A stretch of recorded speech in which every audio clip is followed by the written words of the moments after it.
All right, thanks for bearing with us here on Live Now from Fox. We are bringing in Miguel Clarke right now, former FBI special agent. Thank you so much for joining us here on this short notice. Really, we're getting this in by the moment here, so we do appreciate you coming on.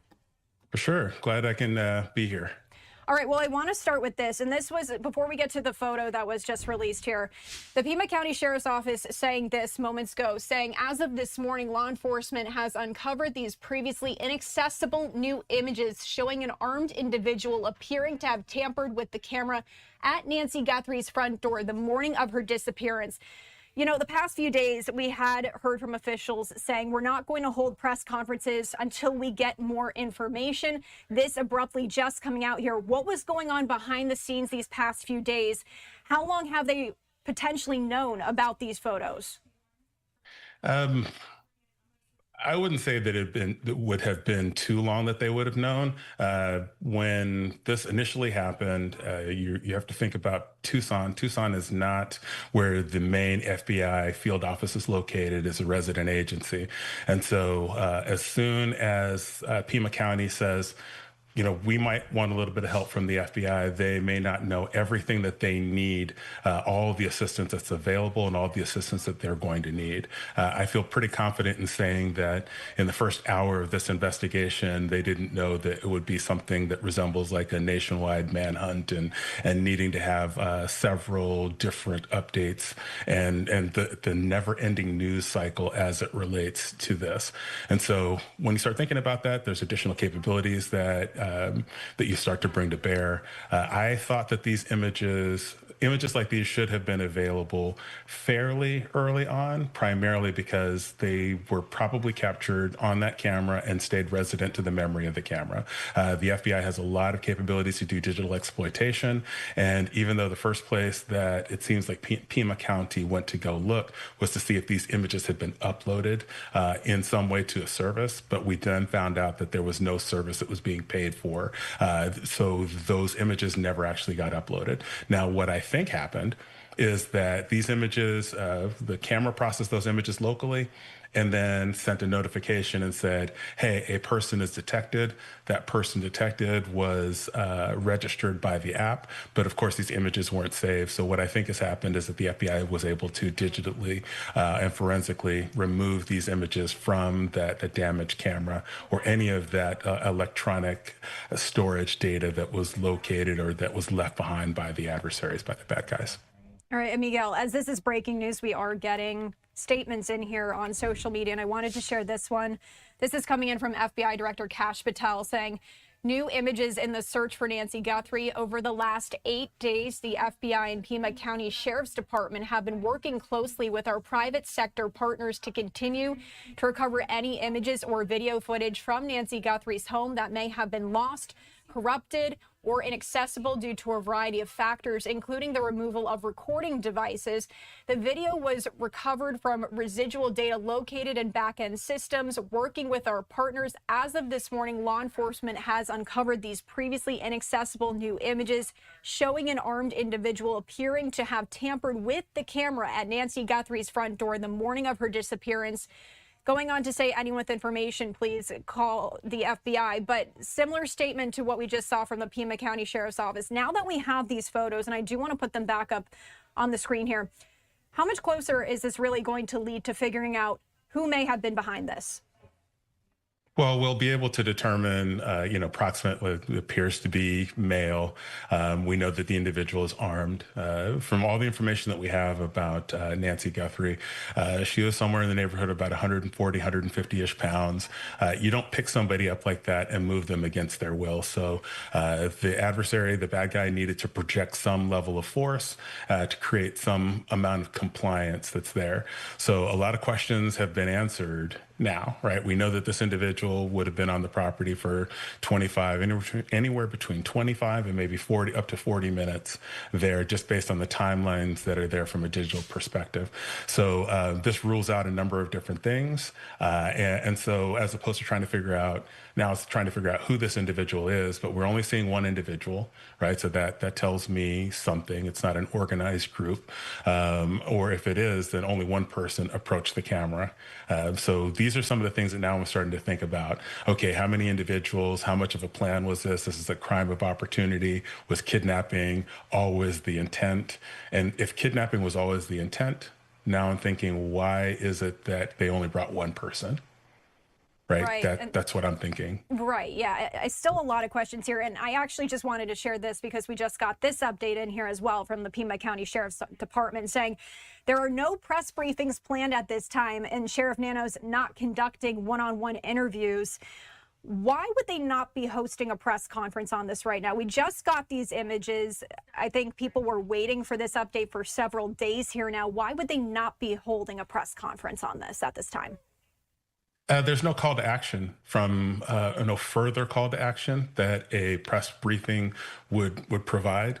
Now that the images are out here and widely available, I think the presence of those images, now we let the public do what the public can possibly do, right? They may have seen that backpack, the reflective coverings that you see on the straps of the backpack might, hey, cause somebody to think about something. Right now, you got maybe a family member recognizes that backpack and thinks, hey, maybe I might be interested now in that $50,000 reward for information that leads to a successful capture, identification and capture of the individual. So over the next couple of days, I imagine you'll start to see that reward go up in some way. And if there's other forensic evidence that they're not providing, because I can tell you that whoever's depicted in that image was not expecting that he was captured on video and that it was going to be released globally.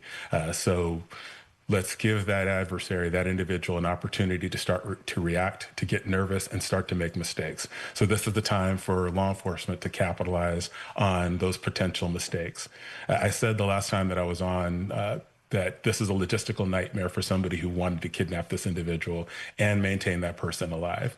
And so because of the challenges of keeping somebody against their will, 10 days, 11 days at this point, they're bound to make mistakes, and they have to be right all the time, because every mistake that they make is going to provide an avenue or an opportunity for law enforcement to follow up and to close that gate. And as you said, there's just still so many questions here remaining. But now that we have these photos out there, really, how quickly could we start to see some more answers coming in here? And secondly, how important really is it for the public's help when it comes to an investigation like this?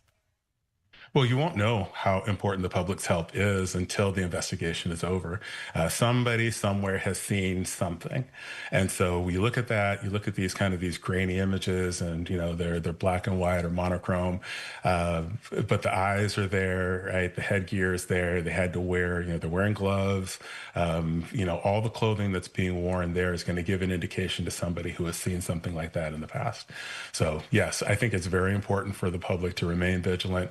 And also, if there's something that you've seen, something that you're aware of, please definitely, make the telephone call, and don't think about whether or not the FBI already knows this or somebody else has already reported it. The FBI is very good, and law enforcement in general, very good at combing through data and just like figuring out which tips are related and which things are unrelated. And as you said there, it is important because now we're kind of getting an image of what this person looked like that night. But as I'm looking at this, I'm curious, with your background and your perspective, what might the public miss when looking at these photos that investigators might be able to hone in on? What would we typically miss that law enforcement is really looking at in these photos? What clues could lie in these? Well, I'm looking at somewhat of a casual way that they seem to approach the door. It's not shouting to me, speed, surprise, violence of action kind of thing. So I'm not thinking professional organization. I'm not thinking maybe less likely that it's a cartel or something along those lines. It looks like, hey, we've made the determination. This individual, either him and his co-conspirators, have made the determination that they're going to hit this house, and then it's a crime of opportunity. They may know that the person is a little bit older, but clearly, I was having this conversation with a friend earlier today. Clearly, if you want to kidnap somebody for ransom and you expect to get paid, you don't kidnap an 84-year-old woman with, significant medical issues, because nobody can go to a pharmacy anywhere in the United States and get that medicine for the first time and not have there be some flag that's checked as to, hey, this is the first time that you're actually coming in here for this prescription. Why is that?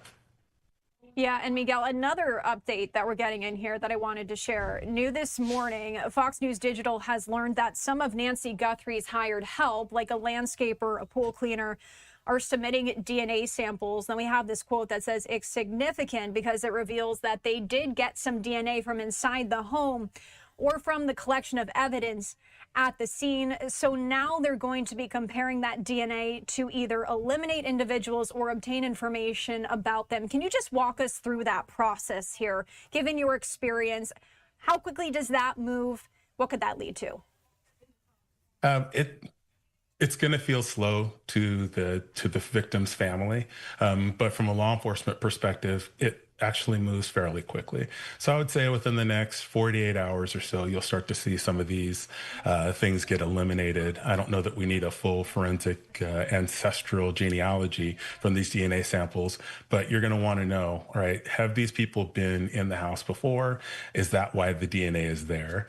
And it does make sense that Nancy's probably not doing the landscaping herself, not cleaning the pool herself, these other different types of things. She has services that are there, and that means multiple different individuals who are going to be inside the home.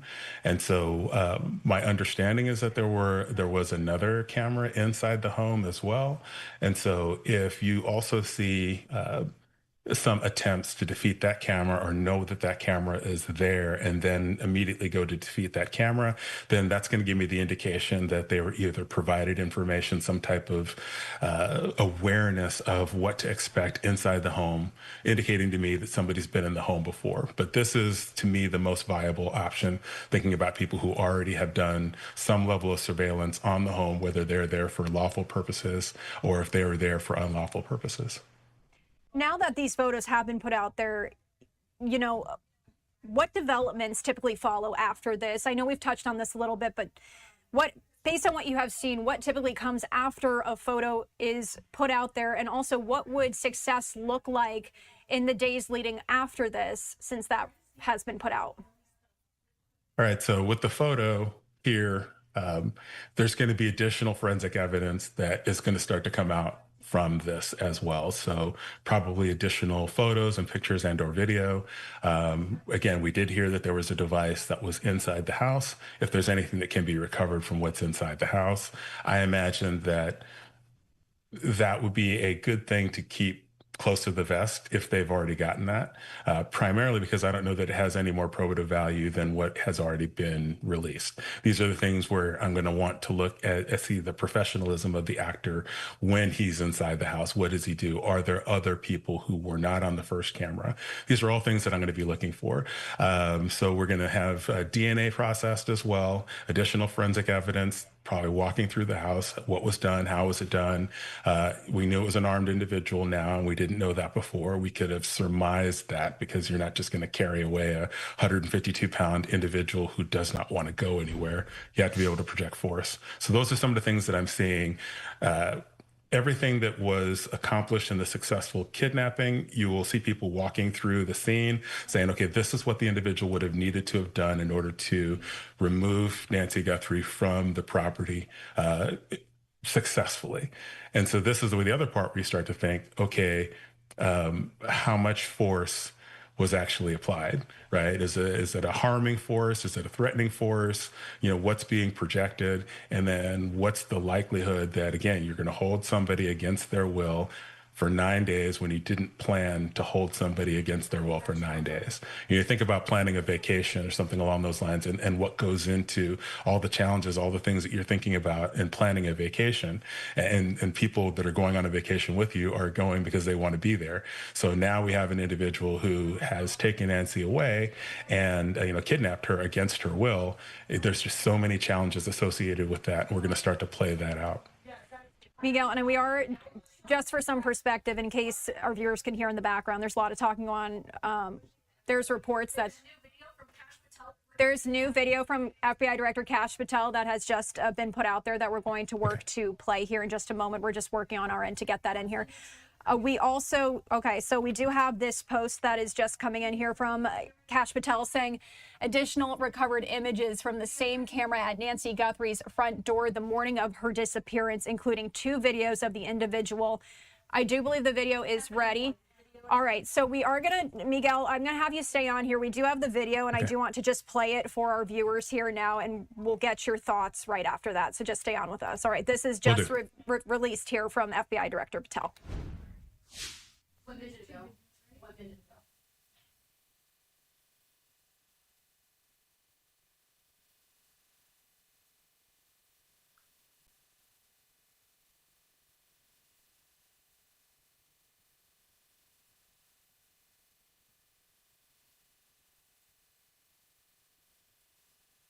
All right, so it's just about 20 seconds in length there. We're going to just keep letting this play here on a loop. But now that we have seen those photos, now we're just getting this video in here for the first time. What is going through your head now that you're seeing this compared to the photos we were just being shown? A very uncertain individual, not necessarily moving with purpose. So this is not a professional kidnapper. That's not what he does for a living. Not based on that. Did not appear prepared to deal with a doorbell camera, which should be ubiquitous in these types of a neighborhood. Just not something. It seems like they were surprised and did not make preparations or plans to deal with that. So that's the first thing that I'm thinking about. I'm looking at the individual. He does not appear to be a particularly fit individual. I mean, not overly so. It's not projecting soldier, Sicario, whatever you want to call it, an individual who, again, for a living goes and grabs people against their will. So these are starting to give me a picture of what type of individual is likely the person that you're seeing on video. The FBI has a behavioral analysis unit, right? You've seen multiple different versions of depictions of that in a lot of different television shows, but they are exceedingly good at looking at individuals, watching their body language, facial expressions, all of these things to assess where this individual is and basically what type of individual they might be. But those are the first things that stand out to me is that, it's not like a SWAT team or a hostage rescue type team where they're coming in with a purpose. They know what to expect and they've made provisions to deal with that. And Miguel, we just got another video that is coming in here. So let's just watch this here together as well.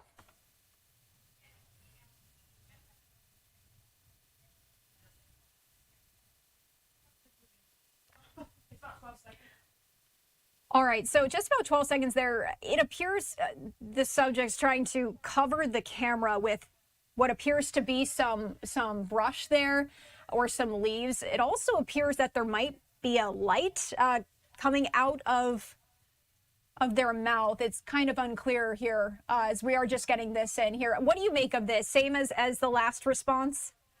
Same as the last response. Yeah, this is... he should have, again, a professional is going to take definitive action to either stop the camera from recording. So, cloth or something along those lines. To me, I saw him looking around, right? Like, what can I get? What can I procure here on site that's going to help me deal with this problem? He did not make provisions for dealing with that problem. And this will probably prove to be unsuccessful when it's all said and done. Now, when it comes to releasing photos, the decision to release video like this, what is that debate that happens behind the scenes when it comes to making this public? Is there a benchmark or a threshold that really has to be met for that decision to be made? A benchmark threshold, I would say no. It's risk. You determine, right? We're going to let the bad guy now know that we know that it's him. We know what he looks like effectively, and we're going to release this video. So to me, I see that as having two things. One, informing the public, demonstrating that the investigation is ongoing and law enforcement continues to make progress. These things are not easy. They're not easy investigations. They're always complex. So it's evidence that law enforcement is making progress. The other thing too is it's a psychological message to the adversary as well. Hey, we know about you. We know that it is you. And so the scenarios that now get played out in this individual's mind are probably either just as bad or worse than the scenarios that law enforcement is playing out. Right? And once you can get a person's mind worrying, working against them, it's more likely that they're going to make mistakes. And so that's effectively what it is that we're thinking about right now. And I said this earlier, and I'll say it again. We've got really two objectives here. One is to recover Nancy safely, and that's one aspect of it. And the other one is who's the one that's responsible for doing this. And so these two things are happening in parallel under the same investigation, right? And the FBI helping with this investigation, collecting thousands and thousands of tips. I am sure that we heard about the evidence response team being on site and collecting additional evidence. There's also some case support that the FBI would bring to a very large investigation like this, which helps to organize the investigation. And when they find something that's of value, it's all being collected, it's all being cataloged. So at the end of this investigation, it can be turned over to district attorney or to the state for a prosecution, and you'll be able to have FBI agents, task force officers, Pima County, and any other law enforcement organization or partner that's involved will be able to testify to what they found. And so it'll be a very, very strong case that they're making against this individual simultaneous to the recovery efforts. Now, we also do have this live look coming in from outside of the home. The next few days here, is there going to continue to be an investigation at the home? Have they collected everything that they can from that now that we have this video that is being released? I don't think that you'll ever get everything that there is to have, right? So you're going to have to, the government is required to behave in a way that's reasonable. And so once you start to develop more and more information, then you'll go back and say, hey, it's reasonable for us to go back and to ask for something else, right? So taking all the cameras, off of their mounts and collecting all the evidence may not have seemed like a reasonable thing. Now we've got more probable cause or more of a reason to go back and to continue to use, to continue the investigation, because you always want to do, in these investigations, you never want to overreach, you never want to go too far. Now, when it comes to cases like this, and given your experience, what really tends to break them open? Again, we have this photo, we have this video just coming in. What really is going to be the key factor here in figuring all of this out? I don't think we know what the key factor is going to be, right? More likely than not, there may be an ATM video that they drove by or something along those lines. You never know what it can be. We're in the most digitally connected age of any time in human history. And, if you ask me tomorrow, I'll say the same thing, and it'll be more true tomorrow than it is today. So evidence is all over the place. We live a quantized life. If this individual has a smartwatch of some sort, hey, that smartwatch is collecting information, it's collecting data. If they have a smartphone, that phone is actually pinging off of these different towers, right? He's leaving forensic evidence there, right? His presence is there. You've got the light that's there. It's shining into the eyes, right? There's additional probably forensic exploitation that can be done that, may take a little bit more time than just recovering the video. So there's a lot more, to come with this. And you should expect that the weight of having kidnapped somebody and having to evade law enforcement for this long, it will take its toll on an individual, right? That's just, we're not made to exploit other human beings. That's just not what normal people do. So this is not going to be an easy day for the individual who's responsible for this. And so at a certain point in time, the story is not getting better for them either at this point, right? If something bad has happened and if there's a loss of life that's associated with that, now you could escalate into even more grave penalties for that individual. So to me, what this should do is just to say, hey, look, before this gets any worse, then maybe I should just turn myself in. And those thoughts should start to go through that individual's thought process there. Because again, I don't think that this 10-day kidnapping was the part of the original plan. Right. And just for our viewers who are tuning in, and just to briefly recap here, According to reports from the Associated Press, investigators had been hopeful that cameras at the home would turn up some evidence about how Nancy Guthrie went missing, but the doorbell camera was disconnected early Sunday. And while software data recorded movement at the home minutes later, Nancy Guthrie didn't have an active subscription, so none of that footage could be recovered. But we are seeing now that we have this video. So for those just tuning in, we do know that this video, these photos, just being released within the past maybe 20 minutes or so here at this point. We're also getting in breaking news as it happens here. This is another post we're getting in saying if the Guthrie family did not pay the ransom by yesterday's deadline, it begs the question of whether the ransom note was legitimate or came from the suspects or suspect, and whether this is actually a kidnapping. So let's talk about that a little bit here, Miguel, because these ransom notes were coming in. They were sent to several news organizations. So in terms of figuring out whether this was legitimate or actually came from potentially this person now that we're seeing on this footage here, where does that investigation go? Well, for me, this kidnapping deviates from what you would consider to be the perfect kidnapping. In a perfect kidnapping, you move quickly, it's organized, you don't leave much evidence behind, and you immediately start the conversation with the family about how do we start to get paid, right? None of those things happened here. So whoever this person is responsible for doing, for actually breaking into the home, does not appear that he has help in this effort. So this is going to be the person responsible for holding her, pacifying her, feeding her to keep her alive, doing all the communications, right? These are different jobs if this were an organized kidnapping, these would be performed by different individuals with the specialty of doing those types of things, or at least to have that job function that's there. So I imagine that the enormity of doing this by yourself is weighing on him as an individual. And if he sought help in some way, right? Like I'm taking her to somebody else's home, then now, you start to think, why did you bring me into this? Like, why did you make me a part of this kidnapping?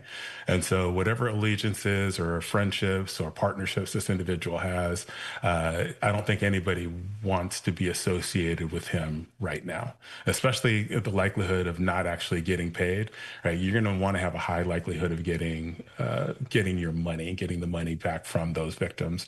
We learned very early on that she was on medication that she needed to have urgently every single day.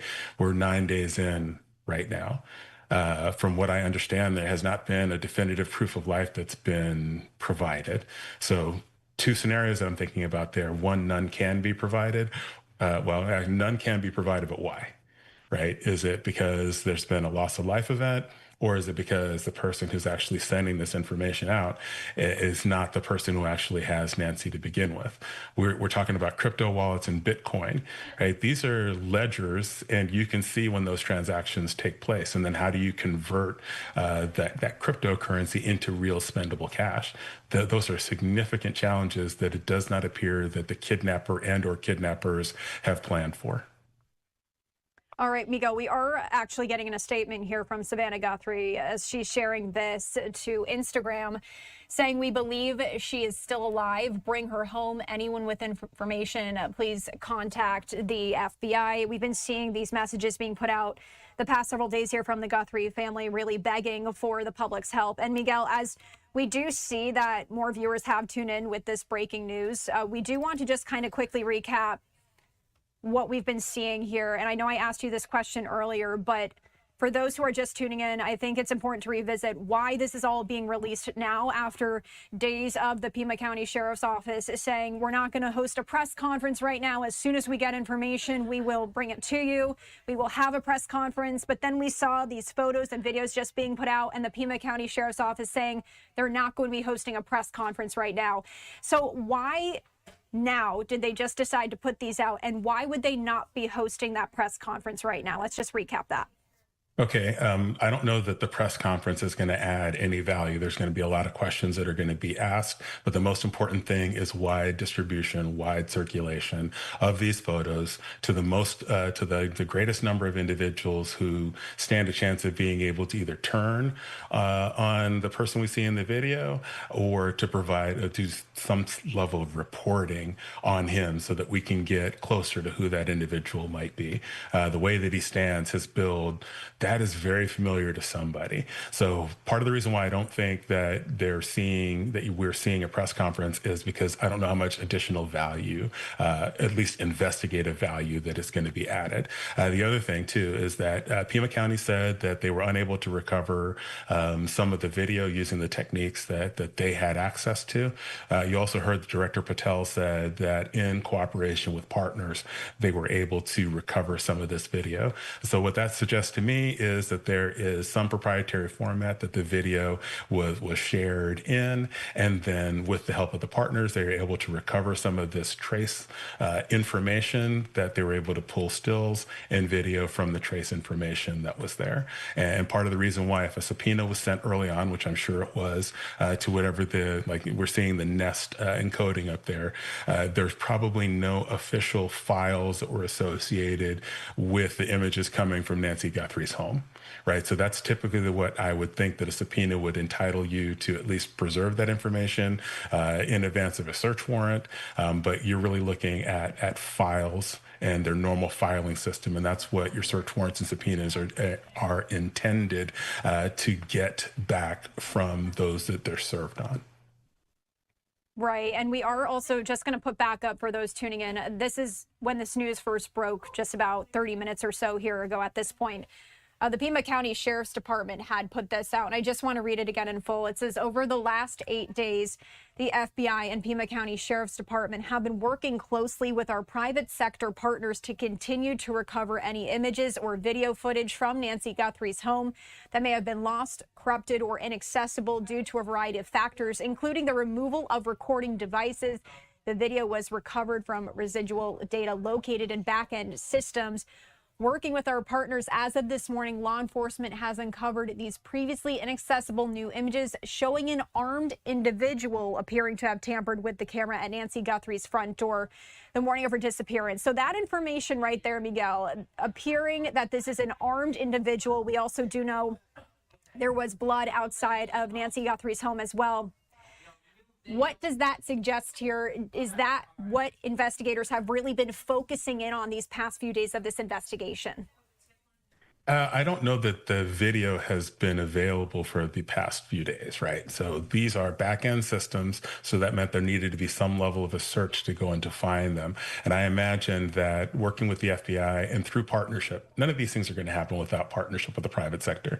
Too many different technologies that are involved that you're going to need the help of the private sector, the different like camera manufacturers, Nest and the different services. And then based on some of the criteria probably written up by, FBI agent or task force officer has said, hey, can you do a search on your back end systems and then look for information that has these characteristics or written during this time period. And then based on that search, they recovered some of this video. So the way I imagine it happens is that the camera captures the information, some of which is stored locally. So then looking at that and going through it forensically, you may have identified some type of ID on the camera and then say, hey, can you search all of your systems for any of the cameras that have this serial number ID or a special indicator? And that loop video is probably automatically sent to the cloud and then it's recorded over. And what you pay for in the service, the monitoring service, is to preserve that data and to keep a longitudinal record of that data. And so what we're seeing now is just what was left over and was not preserved, and it wasn't a specific file. To me, I'm thinking this file needed to be reconstructed.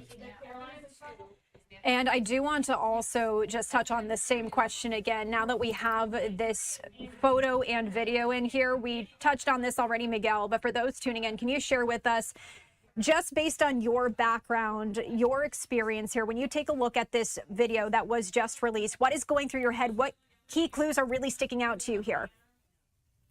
how unprepared the individual is, number one. It doesn't have a plan. It doesn't appear that he was prepared to deal with the camera, and he's improvising his attempts to deal with the camera. So I also know that there appears to be a small flashlight in the individual's mouth as well, something that's illuminating that.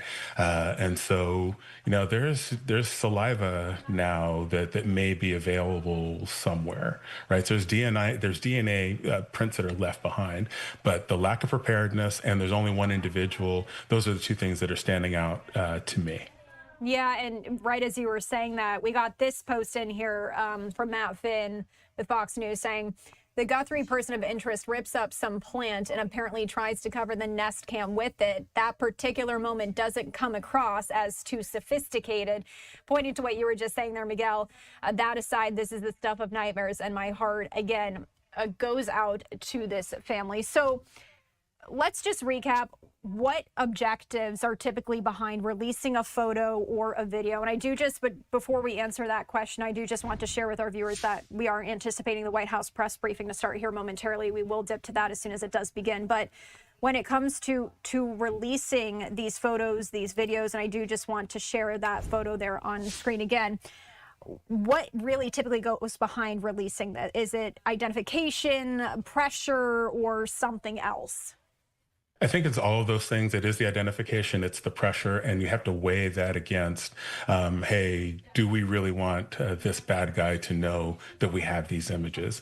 And so I think first, they're exploited in every law enforcement way that they can be. What do we have? Do we have anything that will lead us to an identification of this individual?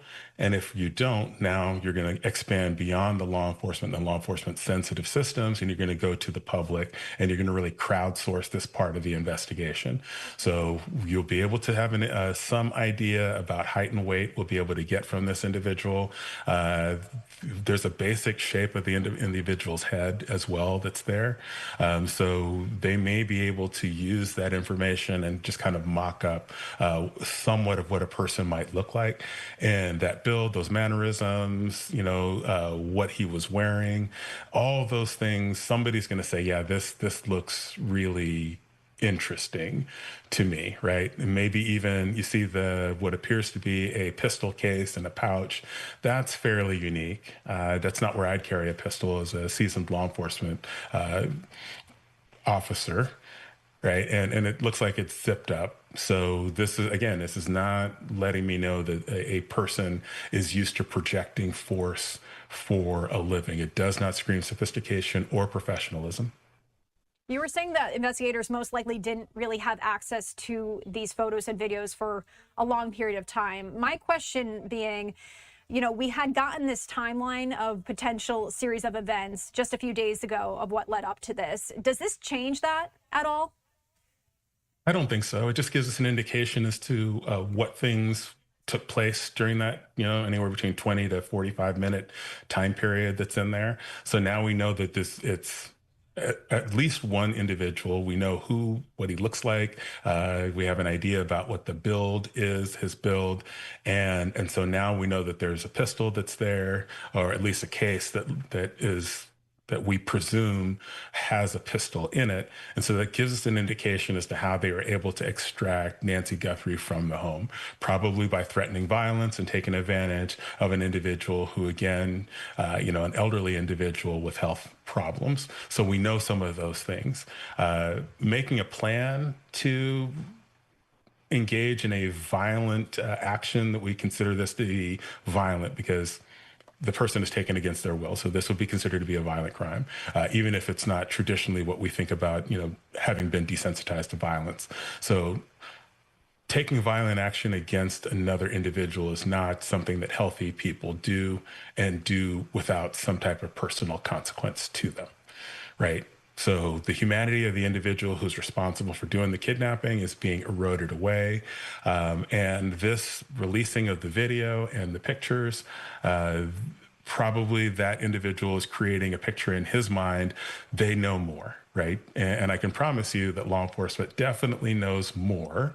And they've only released the information that would be most useful to the public in actually number one, putting pressure on the individual, on the kidnapper, but also widening the scope and crowdsourcing the investigation so that others can help in the identification or confirm the identification. Yeah, and going back to that question I had asked earlier about why the Pima County Sheriff's Office is not currently holding a news conference, you said because right now it wouldn't be super helpful at this moment. So when do you anticipate we could hear from officials on this, and what would warrant a news conference at that point? Some type of significant development break in the case, if they were able to identify the individual, or if they were able to say that based on the new videos, we know that this individual is not associated with the ransom notes. Right, something along those lines. Yeah, that I think would be newsworthy. But you're having to weigh the time of, well, should I continue investigating, which I think is the most important thing to do right now, or is it time for us to pause and start to tell people, start answering some of those questions? But a lot of the questions that are going to be asked are questions that we're already asking. Right. And if there were answers that were there, then it would make sense for the sheriff's office to hold a press conference if the sheriff or if the FBI special agent in charge, if he has answers that he wants people to know, or if there's a specific message that we want to get across to the kidnapper. Right, like, hey, we found out some other information, and we want that person to know, because this is really waiting for them to make a significant mistake.